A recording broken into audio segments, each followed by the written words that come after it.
So I picked up this inexpensive Lasco box fan here, took it out of the box, turned it on, and this is what I hear.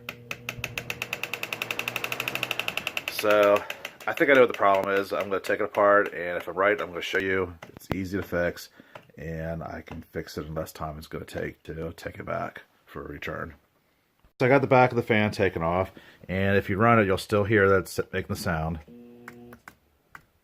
I just ran it for a little bit there. And what's happening is there's this little piece of plastic right there, and that is hitting, it's a little hard to see here. Let's see if I can get it. It's hitting this piece here. Turn around here.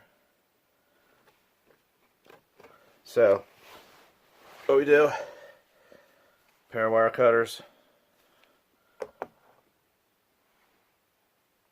snip that off. I tried pulling off with my fingers and it was actually on too good. So just use a pair of wire cutters. I'm just checking, there's no more. There's a little one that's sticking up just a little bit here. Yeah, I don't know if you can see that. Just a little bit. Yeah, I really didn't need to remove it, but I'm removing it anyhow. And let's run it and see if it sounds good. Much better. So I'm going to put the back on and then I'm done.